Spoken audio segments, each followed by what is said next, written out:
I booked the Airbnb because my friend and I wanted a short break from everything. We didn't have a lot of money, so we picked something cheaper and a little outside of town, thinking it would be quiet and maybe even relaxing. The listing showed a small 2-bedroom apartment above a detached garage behind a larger house. It looked simple and nothing seemed strange. The pictures showed clean walls, a small living room, and a basic kitchen. There were only a few reviews, but they were all positive. I didn't feel nervous when I booked it. It felt normal, like any other short stay we had done before. We arrived late afternoon, while the sky still had light but looked like it was ready to go dark soon. The main house looked normal, not new, not old, but lived in. It had a long driveway that curved behind the house to the apartment. There were no other houses close enough to see clearly, just trees and a long fence behind the property. The air felt heavy and still, like a place where people rarely stood or talked. I remember thinking it was too quiet for a home that was supposed to be rented often, but I didn't say anything to my friend. We climbed the wooden stairs to the apartment and used the code to enter. The first thing I noticed was the smell. It wasn't dirty and it wasn't strong, but it smelled like someone had been there not long before us, like a mix of old clothes, warm dust, and the faint scent of someone's breath after sleeping in a closed room. The windows were clean but slightly foggy at the corners. The floors didn't shine, they were dull, as if they had been used a lot but not recently cleaned with care. The living room was small, with a sofa, a low table, and a TV that looked outdated. The bedrooms were next to each other, separated by thin walls. We decided to take one each. My room felt a bit uncomfortable right away, even though there was nothing visibly wrong. The walls were bare and white, but the paint had faint horizontal lines like someone had leaned furniture against it for years. The window faced the side of the main house, but the curtains were thick and heavy, as if meant to keep light or sight out. The bed sheets were clean but had a slight feeling like they had been washed and dried without proper heat. Not fluffy, just flat and thin. When I laid on the mattress, it felt firm but not in a good way. More like it was filled with something hard under the padding. My friend's room looked almost the same, but his window faced the backyard, which was dark even during the day because of tall trees blocking the light. We unpacked lightly and planned to just rest, eat snacks, and maybe watch something before sleeping. It was supposed to be a simple, peaceful night. The first strange thing happened when we turned off the lights and settled down. I wasn't fully asleep yet when I heard a faint dragging sound above us. The apartment was already the top floor, so there shouldn't have been anyone upstairs. I stayed quiet, thinking maybe it was just the house settling or maybe an animal on the roof. The dragging wasn't fast and it wasn't loud, but it had a pattern, like someone slowly moving something heavy across a rough surface. It lasted maybe 10 seconds, then stopped. I told myself to ignore it and eventually fell asleep. The next morning we tried to act normal. We made simple breakfast and sat in the small living room. I felt like the air inside the apartment wasn't fresh, even though I opened the window for a few minutes. It smelled like the apartment had trapped years of life that didn't belong to us. When I stepped into the hallway to head back to my room, I noticed something I didn't see the night before: the attic entrance. It was a small wooden panel in the hallway ceiling that wasn't fully aligned, like it had been shifted or opened recently then pushed back without care. I stared at it for a few seconds too long, feeling something uncomfortable build in my chest, but I didn't mention it. We decided to leave for the day, walk around town, and return later. In public, everything felt normal again, like maybe being inside that apartment played tricks on my thoughts. Even my friend looked more relaxed outside.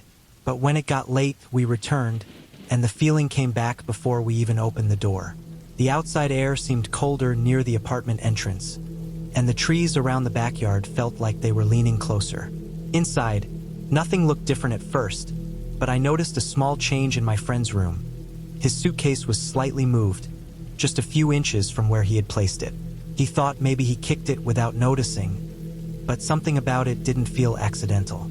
My own backpack felt like it wasn't exactly where I had left it either, but I wasn't sure if I was imagining it. That night, I didn't fall asleep easily. I stayed awake longer, staring at the dark room, breathing slowly. I kept my lamp on and listened. Hours passed quietly until I heard something again.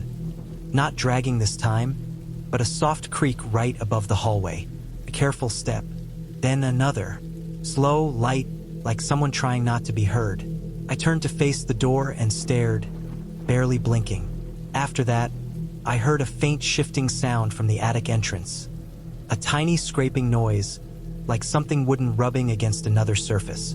Not enough to move visibly, but enough to hear if the house was silent. I wanted to call out to my friend, but I remembered we agreed on no conversations. I needed to think quietly. My heartbeat felt louder than the sounds in the ceiling. I waited, staring at the shadow under the door, expecting to see another shadow join it, but nothing appeared. Eventually, the noise stopped. I didn't sleep at all for the rest of the night. The next morning, my friend looked pale and tired. He said nothing, but his eyes told me he felt the same. We tried to act calm and decided to leave that day even though we booked another night. We packed fast. While packing, I noticed tiny footprints on the dust near the corner of the hallway floor. Not child-sized, not adult-sized, but narrow and long, like bare feet walking lightly where feet shouldn't be. I didn't say anything out loud, but I stared at them long enough to know I wasn't mistaken. As we headed out, I glanced one last time at the attic door. This time I saw something I didn't see before. Thin scratches around the edge of the wood. Not random marks, but repeated attempts to grip and pull. We left as quickly as possible. We didn't talk while walking back to the car. The air outside finally felt natural again, and I realized how heavy the air inside had been. We drove away without looking back. Later that night, when I was safe at home, I looked up the address again. The listing was gone, removed completely, not even marked unavailable. I now believe someone lived in that attic. Maybe someone who used the Airbnb guests as a way to stay hidden, watching, waiting, creeping around only when people slept. Not a ghost, not a spirit. A real person who understood silence and patience better than most people ever could. Now, anytime I stay somewhere, if I see an attic entrance, basement door, crawl space, or strange ceiling marks, I don't stay. I don't care if it looks clean or has 5 stars. I learned that danger doesn't always show itself in big dramatic ways. Sometimes it just waits above you, listening to every breath, moving only when your eyes finally close. And there is nothing more terrifying than a place that looks empty, but isn't.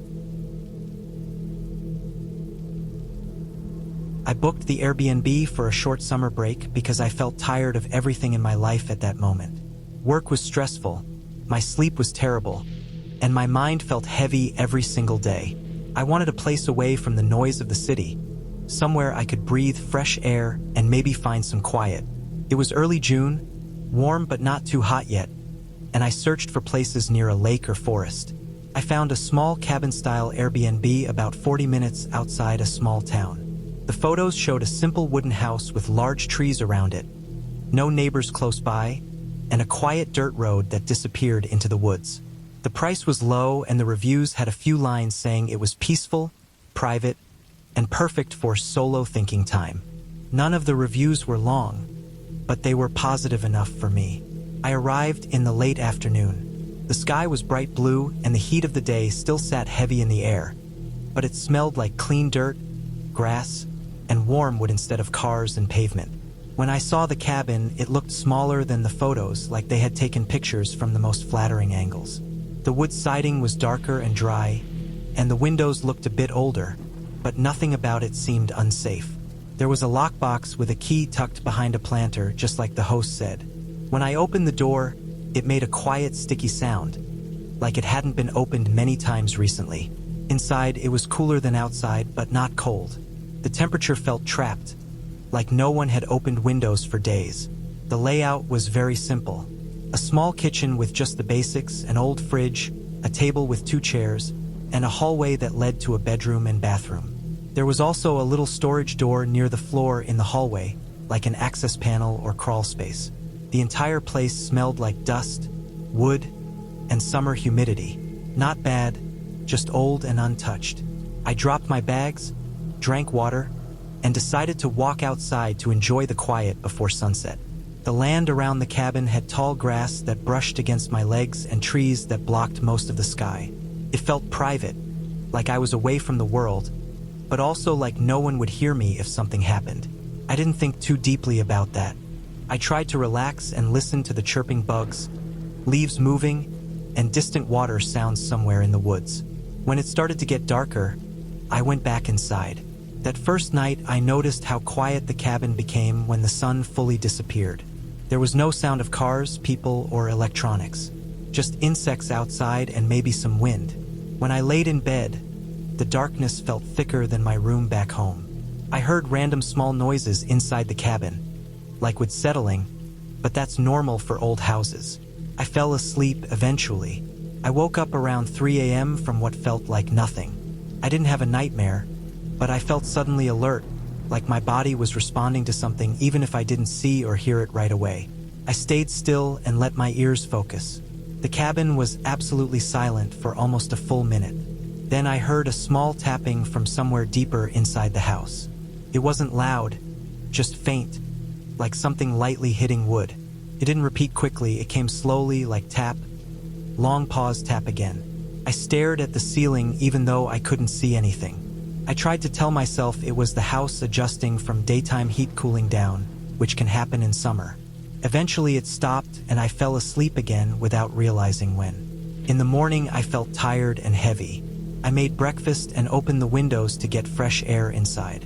Nothing seemed moved or strange, so I brushed off the night noise. I spent most of the day walking around near the woods, taking pictures, eating snacks, and just trying to feel calm. I heard occasional rustling in the trees, but I knew there were animals out there, so it didn't bother me. When I got back inside, I noticed the air again felt still, like the cabin didn't like airflow, even though all windows were open. That night, I stayed awake later, sitting at the table scrolling on my phone while the lights stayed on. Around midnight, I heard something inside again. This time it wasn't tapping. It was a slow, sliding sound, almost like something light pressing against wood or something being dragged quietly across a surface.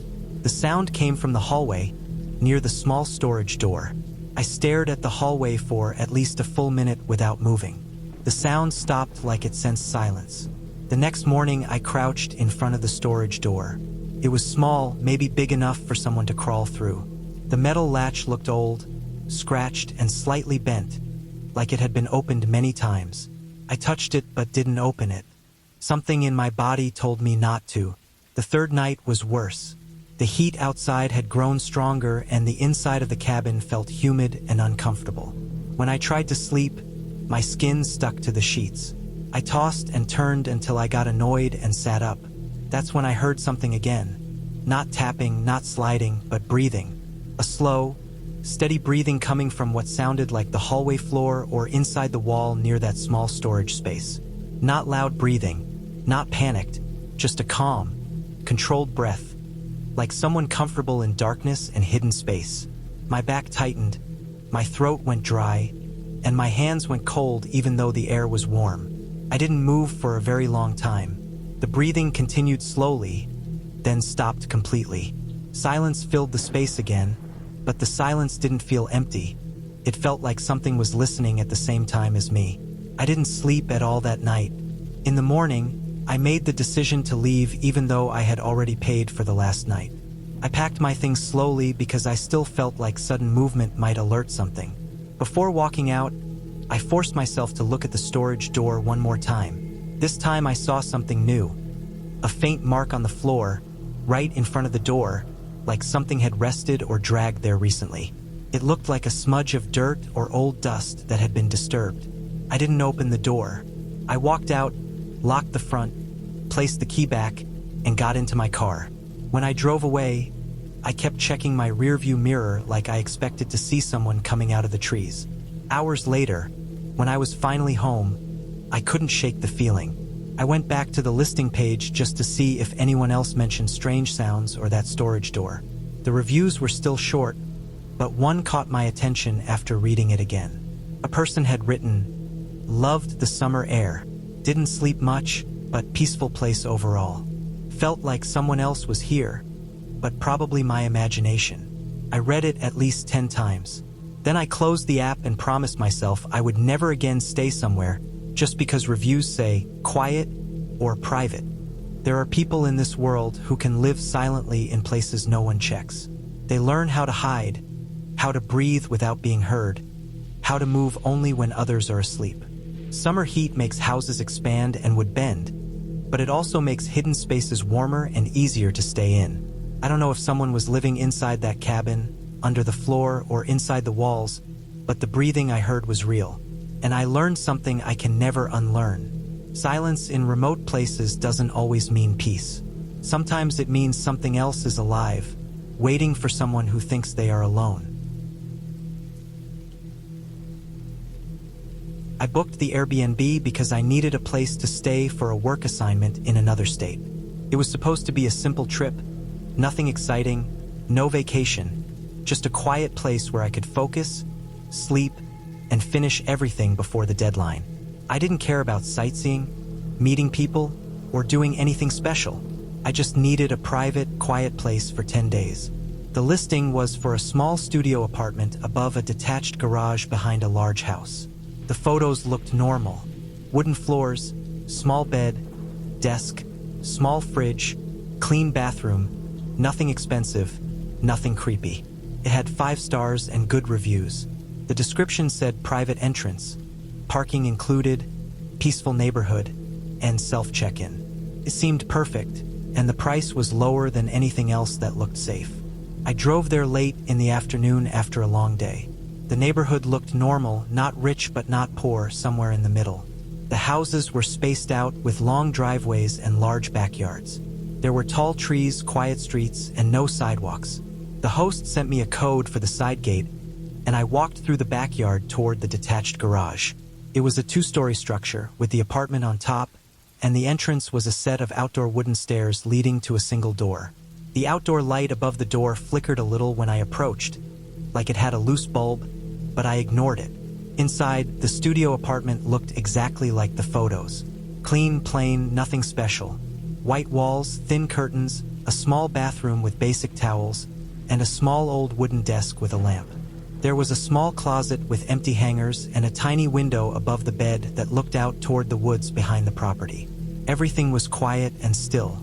There were no personal items or decorations, just an empty, neutral space. It had a faint old smell, like wood mixed with a little dust, but not dirty. I was tired, so I unpacked, tested the Wi-Fi, ate something simple, and went to sleep. The first night was uneventful except for some faint noises in the distance that sounded like branches cracking in the woods.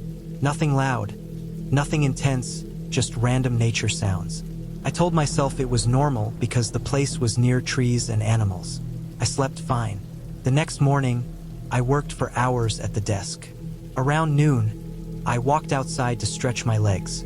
The backyard was large, quiet, and partly fenced. The woods behind the property felt very deep, like they continued far and connected to other land that wasn't owned by anyone. The air was cold, and the ground felt soft with old leaves. When I looked up toward the apartment window from outside, I noticed how high and isolated it looked.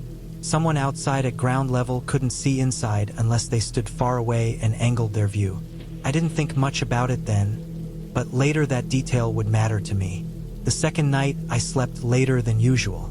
I was on my laptop until around 2 a.m. When I turned off the lights, the silence felt heavier than the first night. A deep, thick kind of quiet where you can hear your own heartbeat. I lay in bed staring at the dark ceiling, and after a long while, just when my eyes were starting to relax, I heard a soft sound from the staircase outside. Not feet running, not someone climbing, more like something lightly brushing the steps or shifting weight slowly. I stayed still, listening carefully. It lasted only maybe 3 seconds, then disappeared. I convinced myself that maybe a raccoon or stray cat walked across the stairs. It sounded possible, so I eventually fell asleep. The third day, I worked again most of the time. I barely left the room except to take a walk in the afternoon. I noticed something small but strange when I returned.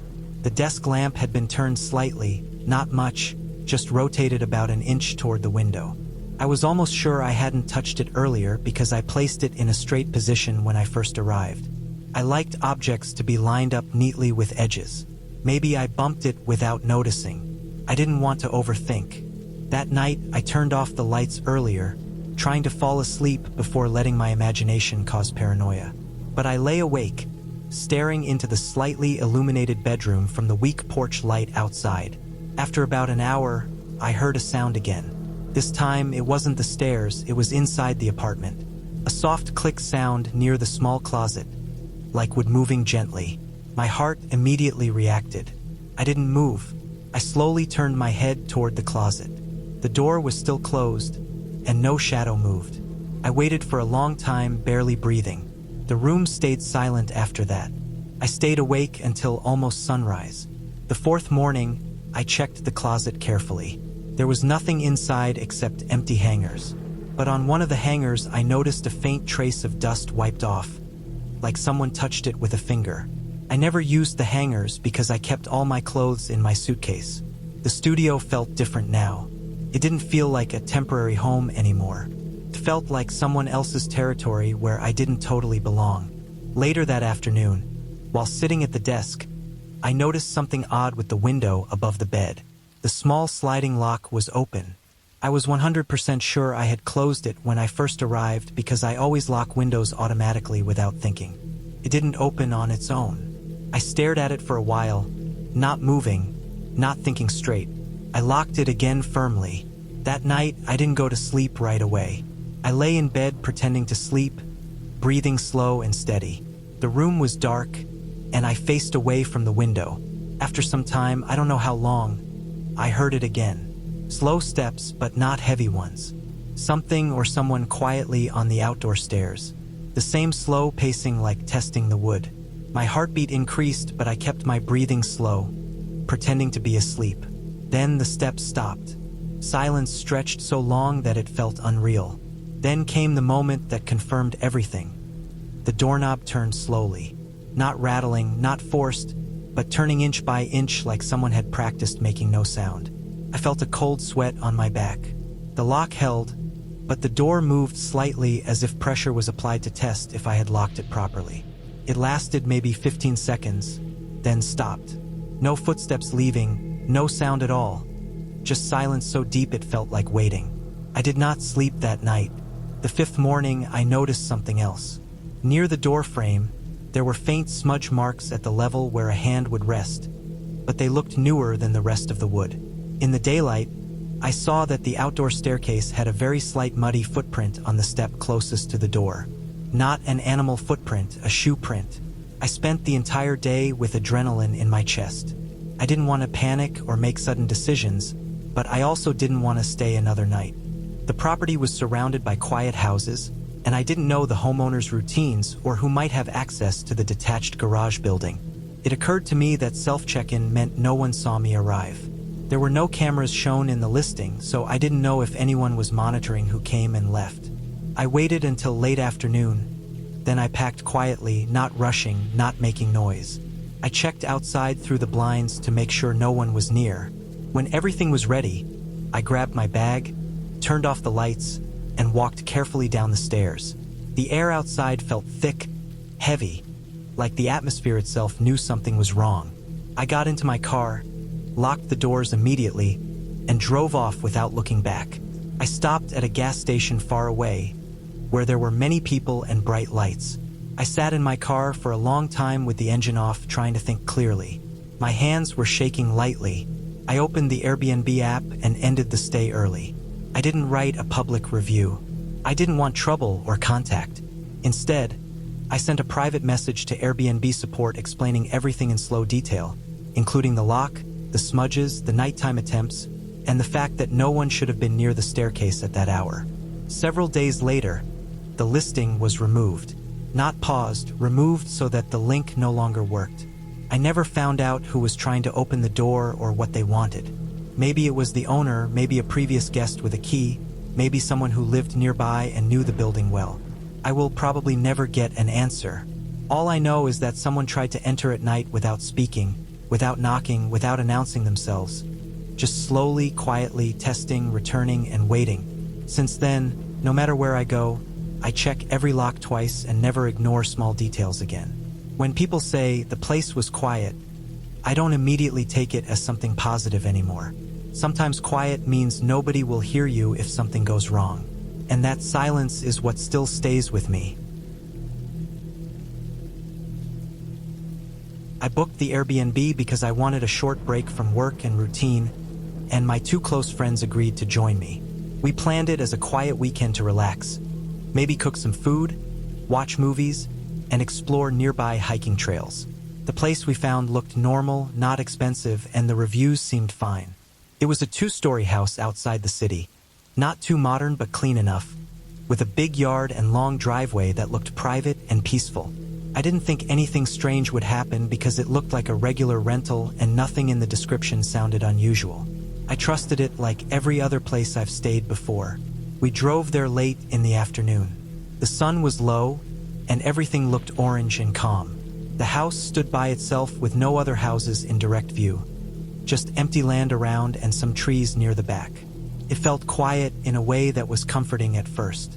When we entered, everything smelled like old wood mixed with cleaning spray, like someone had tried hard to make it fresh but couldn't hide the natural age of the place.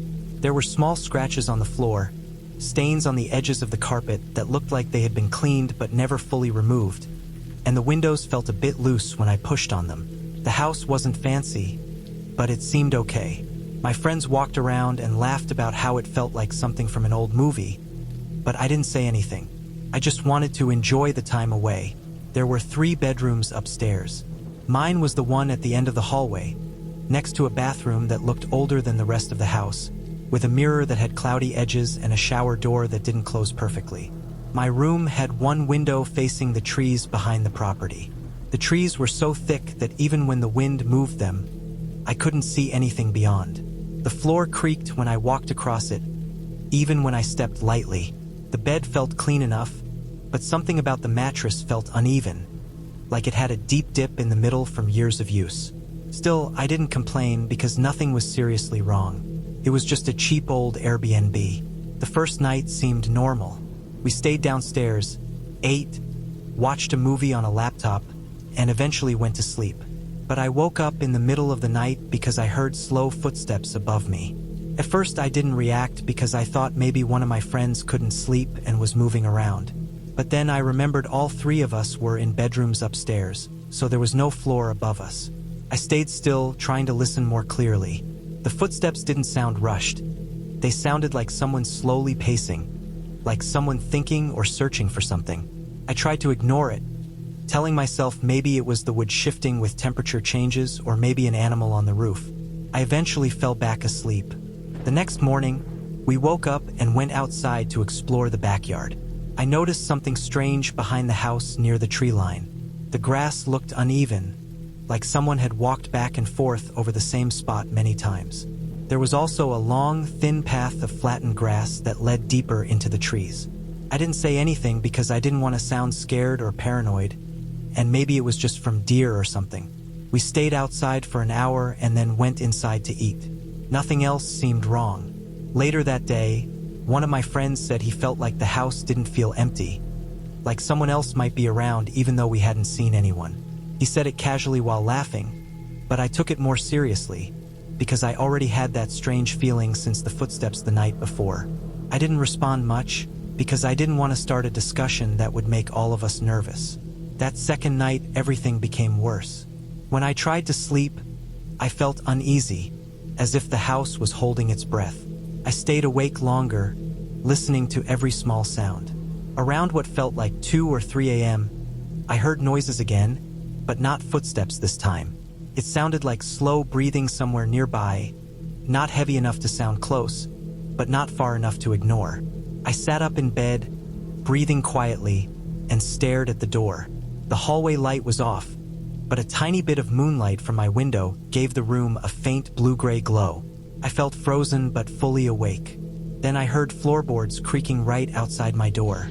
One step, then a pause, then another step. The sound was so clear and so defined that my entire body tensed. I waited for it to stop, but it didn't. It moved slowly down the hallway, as if someone was walking with careful pressure. I didn't move, not even slightly, because I didn't know what was happening. After maybe 10 seconds, the sound stopped completely. There was just silence, a long silence that felt heavier than the noise. I didn't sleep at all that night.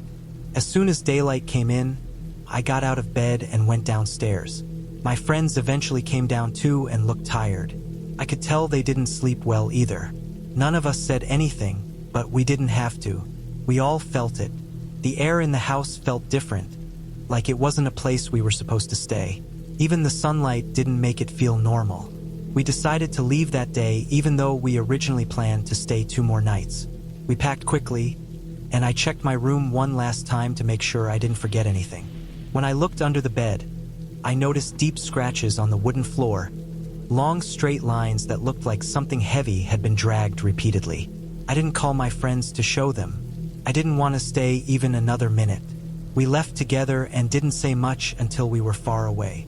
We didn't argue or try to explain it logically. We just agreed we didn't want to talk about it anymore. When I got home, I showered, ate, and tried to sleep, but I kept thinking about that property, especially the backyard and the flattened grass path. A few days later, I checked the Airbnb listing again. It was gone. Not booked, not unavailable, but deleted as if it never existed. No listing, no reviews, no photos. I wasn't looking for a supernatural explanation because I don't believe in that. I believe someone was there or someone used to live there and never fully left. Maybe the owner didn't know, or maybe they did. Maybe the property had someone who walked around only at night, staying quiet during the day, watching through small cracks or listening through vents, hoping no one would ever discover them. I never found answers, and I never will, but I know what I felt was real. It changed the way I look at quiet houses, empty hallways, and closed doors. When I stay anywhere now, even a nice place, I never fully relax. I check behind things, under things, inside closets, and above vents. Silence doesn't comfort me anymore. It reminds me of slow footsteps, hidden spaces, and someone awake in the darkness while everybody else sleeps. And the scariest part is that nothing dramatic happened. No attack, no scream, no door slamming, no visible figure. Just small details and slow, careful footsteps in the dark. And that is enough to never forget. If you want another version, another scenario, or even darker realism, just tell me. I booked the Airbnb because I needed a place to stay for a work assignment in another state. It was supposed to be a simple trip, nothing exciting, no vacation, just a quiet place where I could focus, sleep, and finish everything before the deadline. I didn't care about sightseeing, meeting people, or doing anything special. I just needed a private, quiet place for 10 days. The listing was for a small studio apartment above a detached garage behind a large house. The photos looked normal. Wooden floors, small bed, desk, small fridge, clean bathroom, nothing expensive, nothing creepy. It had 5 stars and good reviews. The description said private entrance, parking included, peaceful neighborhood, and self-check-in. It seemed perfect, and the price was lower than anything else that looked safe. I drove there late in the afternoon after a long day. The neighborhood looked normal, not rich but not poor, somewhere in the middle. The houses were spaced out with long driveways and large backyards. There were tall trees, quiet streets, and no sidewalks. The host sent me a code for the side gate, and I walked through the backyard toward the detached garage.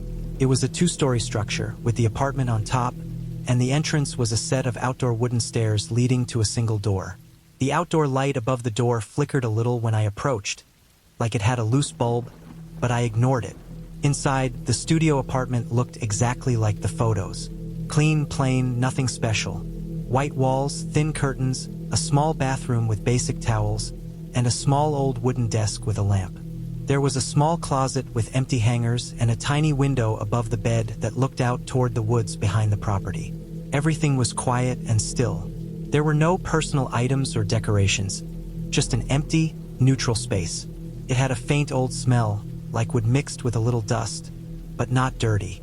I was tired, so I unpacked, tested the Wi-Fi, ate something simple, and went to sleep. The first night was uneventful except for some faint noises in the distance that sounded like branches cracking in the woods. Nothing loud, nothing intense, just random nature sounds. I told myself it was normal because the place was near trees and animals. I slept fine. The next morning, I worked for hours at the desk.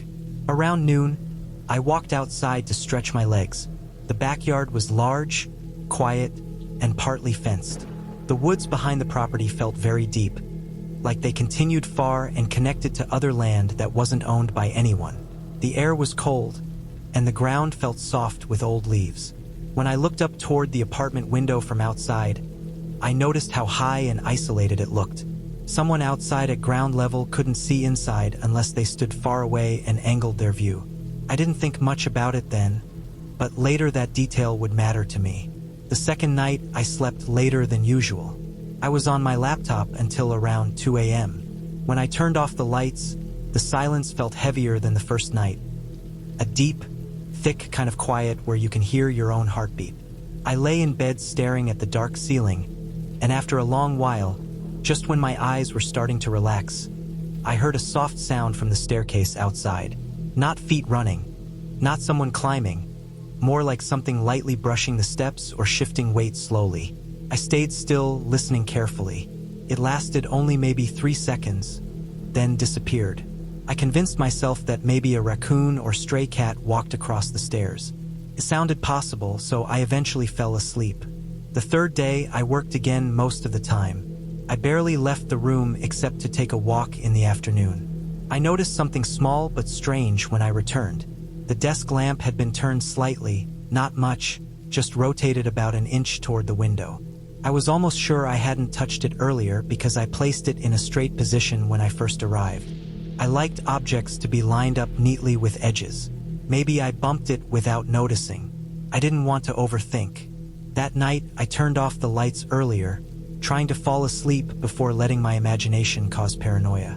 But I lay awake, staring into the slightly illuminated bedroom from the weak porch light outside. After about an hour, I heard a sound again. This time, it wasn't the stairs, it was inside the apartment. A soft click sound near the small closet, like wood moving gently. My heart immediately reacted. I didn't move. I slowly turned my head toward the closet. The door was still closed, and no shadow moved. I waited for a long time, barely breathing. The room stayed silent after that. I stayed awake until almost sunrise. The fourth morning, I checked the closet carefully. There was nothing inside except empty hangers. But on one of the hangers, I noticed a faint trace of dust wiped off, like someone touched it with a finger. I never used the hangers because I kept all my clothes in my suitcase. The studio felt different now. It didn't feel like a temporary home anymore.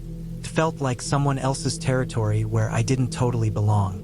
Later that afternoon, while sitting at the desk, I noticed something odd with the window above the bed.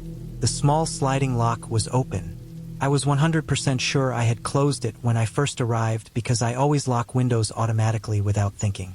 It didn't open on its own. I stared at it for a while, not moving, not thinking straight. I locked it again firmly. That night, I didn't go to sleep right away. I lay in bed pretending to sleep, breathing slow and steady. The room was dark, and I faced away from the window. After some time, I don't know how long, I heard it again. Slow steps, but not heavy ones. Something or someone quietly on the outdoor stairs. The same slow pacing like testing the wood. My heartbeat increased, but I kept my breathing slow, pretending to be asleep. Then the steps stopped. Silence stretched so long that it felt unreal. Then came the moment that confirmed everything. The doorknob turned slowly. Not rattling, not forced, but turning inch by inch like someone had practiced making no sound. I felt a cold sweat on my back. The lock held, but the door moved slightly as if pressure was applied to test if I had locked it properly. It lasted maybe 15 seconds, then stopped. No footsteps leaving, no sound at all. Just silence so deep it felt like waiting. I did not sleep that night. The fifth morning, I noticed something else. Near the door frame, there were faint smudge marks at the level where a hand would rest, but they looked newer than the rest of the wood. In the daylight, I saw that the outdoor staircase had a very slight muddy footprint on the step closest to the door. Not an animal footprint, a shoe print. I spent the entire day with adrenaline in my chest. I didn't want to panic or make sudden decisions, but I also didn't want to stay another night. The property was surrounded by quiet houses, and I didn't know the homeowner's routines or who might have access to the detached garage building. It occurred to me that self-check-in meant no one saw me arrive. There were no cameras shown in the listing, so I didn't know if anyone was monitoring who came and left. I waited until late afternoon, then I packed quietly, not rushing, not making noise. I checked outside through the blinds to make sure no one was near. When everything was ready, I grabbed my bag, turned off the lights, and walked carefully down the stairs. The air outside felt thick, heavy, like the atmosphere itself knew something was wrong. I got into my car, locked the doors immediately, and drove off without looking back. I stopped at a gas station far away, where there were many people and bright lights. I sat in my car for a long time with the engine off, trying to think clearly. My hands were shaking lightly. I opened the Airbnb app and ended the stay early. I didn't write a public review. I didn't want trouble or contact. Instead, I sent a private message to Airbnb support explaining everything in slow detail, including the lock, the smudges, the nighttime attempts, and the fact that no one should have been near the staircase at that hour. Several days later, the listing was removed. Not paused, removed so that the link no longer worked. I never found out who was trying to open the door or what they wanted. Maybe it was the owner, maybe a previous guest with a key, maybe someone who lived nearby and knew the building well. I will probably never get an answer. All I know is that someone tried to enter at night without speaking, without knocking, without announcing themselves. Just slowly, quietly, testing, returning, and waiting. Since then, no matter where I go, I check every lock twice and never ignore small details again. When people say the place was quiet, I don't immediately take it as something positive anymore. Sometimes quiet means nobody will hear you if something goes wrong. And that silence is what still stays with me. I booked the Airbnb because I needed a break from my loud apartment and the stress of work. I wanted somewhere quiet, far from the city. Somewhere I could think clearly and get sleep without hearing traffic, neighbors, or sirens. I searched for days until I found a small guest cabin listed as peaceful, private, and surrounded by nature. The pictures showed a small modern cabin behind a larger house, separated by tall trees and a long gravel driveway. It looked new, simple, and comfortable, like something meant for someone who wanted to be alone. The reviews all said the place was quiet. They all focused on silence, peace, and how good the air smelled. None of them mentioned anything odd or dangerous. Everything looked safe, clean, and affordable, so I booked it for 6 nights.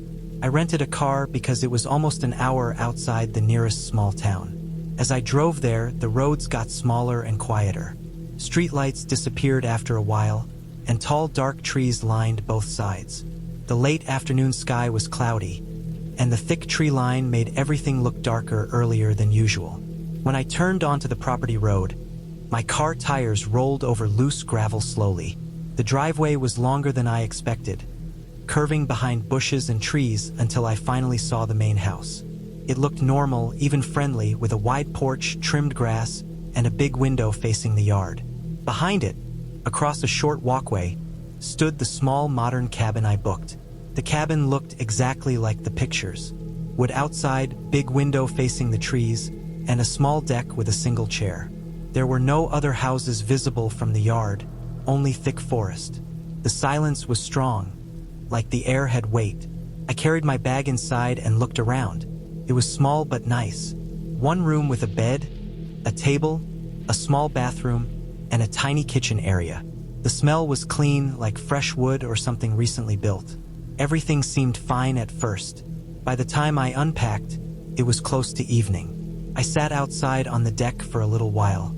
There were no birds, no cars, no human sounds. Just silence. Even the wind felt quiet. I wrote a little on my laptop and then went inside before it got too dark. I noticed there were no curtains for the large front window, only blinds that looked thin and slightly bent. I tried closing them, but they didn't fully block the view. I could see spaces where someone outside could look in if they stood close enough.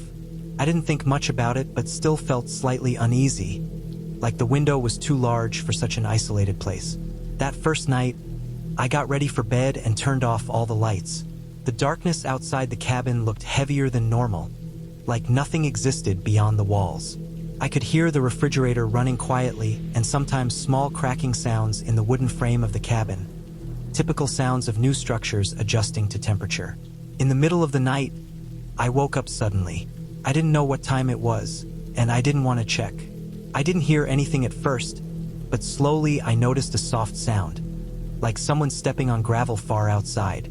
Not close, but far enough that I couldn't be sure if it was real or my imagination. It was distant, slow, then it stopped. I waited, breathing slowly until I eventually fell asleep again. The next morning seemed harmless. Sunlight entered through the blinds, and everything looked normal. I made myself food, checked my phone, and walked around the property. The main house windows had curtains closed tightly, and I didn't see anyone or hear any movement inside. I assumed the owner liked privacy, which was fine with me. The whole day passed quietly. I read, wrote, ate, and sat outside again. The silence was strong, but I enjoyed it. Still, I couldn't ignore that strange awake feeling you get when you know you are alone in a place that you don't fully understand. That night, the noises were clearer. I woke up again, around the same middle-of-the-night moment, like my brain sensed something instead of hearing it first. I stayed still in bed, listening. After a long, quiet minute, I heard it again. Slow, crunching steps on gravel. This time, they were closer than the night before. Not right outside the cabin, but somewhere along the driveway. The sound stopped for a long time, and I stared at the ceiling, counting my slow breaths. I eventually slept again, but lightly, almost halfway awake. By the third night, I couldn't ignore the pattern. I tried staying awake on purpose. I turned off all lights early and lay in bed waiting, staring at the ceiling while the cabin felt smaller every hour. Around the same time, I heard it again. Slow steps, this time not on gravel, but on the small wooden porch of the cabin, like soft weight pressing into the wood. My body tensed so hard I barely breathed. The steps were slow, patient, almost testing. Then I heard a faint scrape on the outside wall, like a hand dragging lightly. I stared toward the front window, but everything was dark. I didn't move a muscle, keeping my breathing quiet. After a long silent pause, I heard the steps move away slowly until there was nothing but silence again. I didn't sleep after that. I was awake until morning. The next day, I looked around outside. The porch had small scuff marks that I didn't notice before. They could have been old, but now I was unsure. I checked if there were any cameras, but I didn't see any outside, only one attached to the main house near a corner, pointed at a random angle toward trees, not the cabin. I walked around the forest edge but felt watched, like eyes could be behind any tree. I went back inside quickly and locked the door, even though the lock was just a simple one, not strong. I thought about leaving early, but I kept telling myself maybe I was scared for no reason. Maybe animals made those sounds. Maybe would expand strangely. I made excuses because I wanted to believe I was safe, and I didn't want to deal with packing, driving, or admitting fear. On the fourth night, everything escalated. I turned off the lights, but I didn't get into bed. I sat with my back against the wall near the floor, where I could see a small part of the window but not be visible from outside. Hours passed slowly. My body grew tired, but my mind stayed alert. Around the same time again, the same strange hour, I heard the first sound. Not footsteps this time, but slow rustling nearby, like someone moving through bushes quietly. Then silence. Then the sound of gravel again. Not rushed, not nervous, but controlled and steady. It got closer. Then it stopped, and I felt a pressure of silence that almost hurt. After maybe a full minute of pure quiet, I heard breathing outside the window. Slow, controlled breathing, not panting like a scared animal, but the kind a human makes when trying to listen carefully. The blinds barely moved, but I could sense the presence more than I could see it. Someone was just outside that thin wall of wood and glass, trying to hear if I was awake, trying to know what I did at night, how deep I slept, how quietly I moved. I didn't move again until sunrise. When light finally entered, I packed everything fast. I left the key on the table and didn't even look out the window before leaving. As I walked down the gravel driveway, I turned back once. The blinds in the cabin were still slightly bent, just enough for someone to look through if they pressed their face close enough. I got in the car and drove away quickly, not caring about speed limits or the navigation voice. Halfway back to town, my phone got full signal again. I opened the Airbnb app and canceled the remaining nights. I didn't type a long message. I didn't want any replies or explanations. I simply wrote that I left for personal reasons and would not return. Later, I wrote a private warning to Airbnb support with full details, times, descriptions, and everything I heard and saw. They told me they would look into it. Weeks later, I checked the listing again out of curiosity. It was gone completely, not paused, not adjusted, just deleted. Now, whenever I travel, I only stay in places with verifiable hosts, secure locks, curtains that fully close, nearby neighbors, and real reviews written by people who describe more than how quiet the place was. I learned something important. Silence isn't always peaceful. Sometimes silence means someone else can hear you better. And the scariest part about all of it is not knowing what that person wanted, how long they watched previous guests, or what might have happened if I ever fell fully asleep on that fourth night instead of sitting against the wall, wide awake, listening back. I booked the Airbnb because I was tired of hotels and wanted something that felt more like real life, something quieter, something I could stay in for a week while I worked remotely and reset my mind. I didn't want anything fancy, just a clean space, good Wi-Fi, and a kitchen. The listing photos looked normal. Nothing special, but clean enough. A small one-bedroom guest apartment behind a private house. The price was cheap for a week, which I thought was lucky. The description said the hosts lived in the main house, but guests had a separate entrance so there would be privacy. I didn't think much of it. When I arrived, it was already close to evening. The neighborhood looked like a calm middle-class suburban area. Not too new, not too old. The houses were close but still had fences and hedges. The sky was gray, and the air smelled like rain and wet dirt. The main house looked a little different in person than in the photos. It seemed older, maybe not updated in a while. Paint slightly peeling, windows not perfectly aligned, lawn uneven. The separate guest entrance was on the left side of the house through a narrow concrete path that had dark green moss on it. A small motion light turned on automatically when I walked by, and I thought it was a nice touch even though it flickered a bit. Inside the guest apartment, everything looked as expected at first glance. A small living area with an old but clean couch, a small table, a small TV, a tiny kitchen with older appliances, and one bedroom with a queen-sized bed. It had a faint smell. Not dirty, but more like an old basement smell that stuck to the air. I figured it was because the place probably wasn't rented very often. The door that connected to the main house from inside was locked from my side with a small sliding latch, the cheap kind you would see on a bathroom door. I didn't like that it was so thin, and I wondered if the other side had a real lock too. I unpacked calmly, made myself something small to eat, and sat on the couch. Everything seemed fine, just slightly off, like staying in your distant relative's basement where you don't know their habits or routines. Nothing was too strange until nighttime when I was lying in bed. The walls were thin, and I heard faint noises from the main house. Not voices, not TV, just random movement, like someone slowly pacing or dragging something on carpet. I didn't like it, but it wasn't enough to make me leave. I convinced myself many houses made random sounds at night. Around 1:30 a.m., I heard faint clicking noises from the door that connected my unit to theirs. Not someone trying to open it aggressively, but like someone gently moving the doorknob back and forth as slowly as possible. I froze completely. I didn't move a muscle. I stared at the ceiling and waited. It lasted maybe 3 seconds, then silence. I thought maybe they just checked if the door was fully shut, even though there was no reason to do that when the entrance was separate outside. I didn't sleep well after that. The next morning, daylight made the place feel safe again. I worked on my laptop for hours, took a walk around the quiet neighborhood, and bought a few groceries. Nothing strange happened during the day except I noticed a small single camera above the property's driveway pointing directly toward the path that led to my unit. Cameras didn't scare me. I actually preferred them for safety. But this one looked old, dusty, and maybe not even connected. That second night, I slept earlier with a small night light I brought. It wasn't bright enough to light the room completely, but it made me feel less trapped in darkness. Around 3 a.m., I woke up to the sound of quiet, slow footsteps, but this time they were not inside the main house. They were right outside my unit on the concrete path, very slow and steady, like someone trying not to make noise. I didn't move. I barely breathed.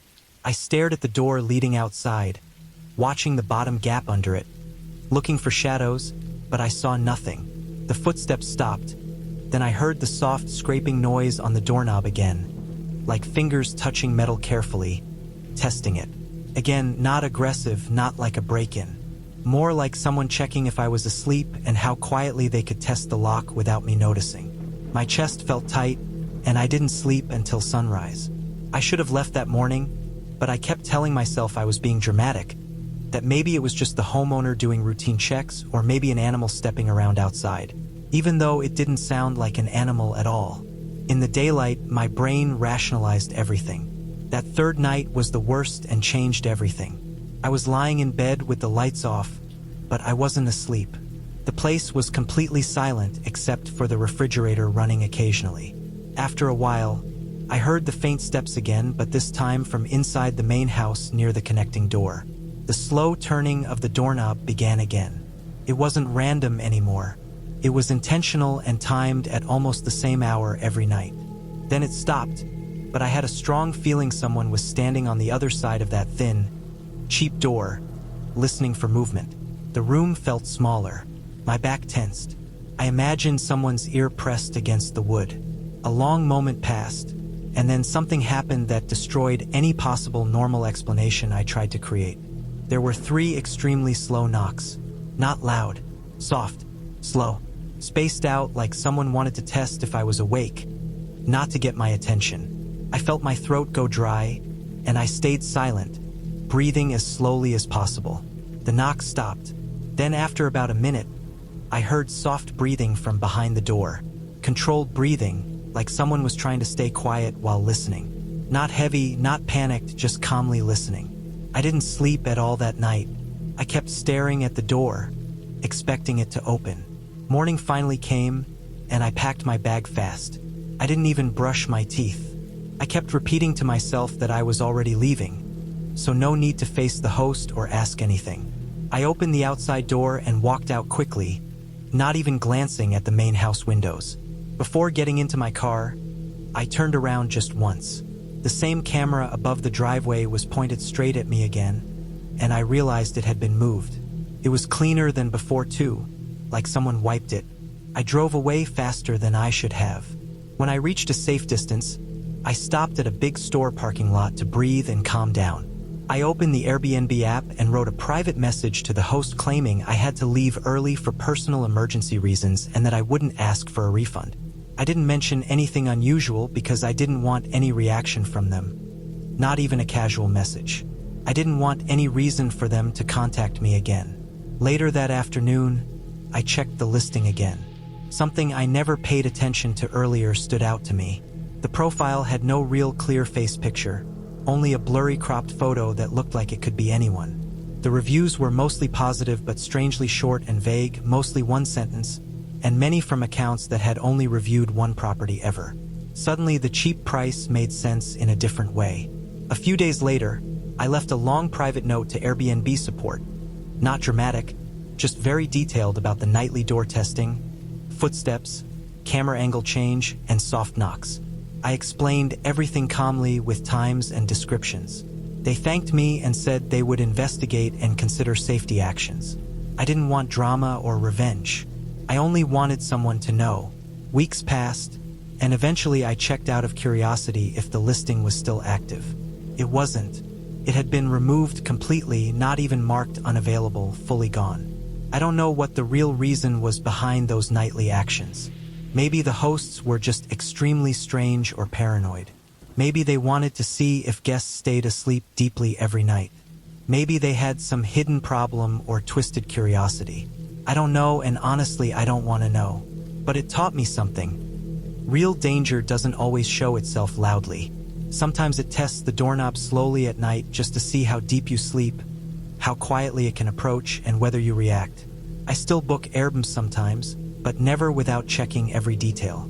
Now I only choose places with multiple photos that clearly show who the host is, and I always inspect doors, locks, rooms, and the outside area. I trust my instincts now, even if nothing looks like a horror movie. Real fear isn't loud, dramatic, or supernatural. It's quiet, slow, careful, and patient. The kind that makes you wonder afterward what might have happened if you had slept a little deeper or stayed one night longer. And I am certain of one thing. If I hadn't stayed awake that last night, I wouldn't feel as safe writing this today.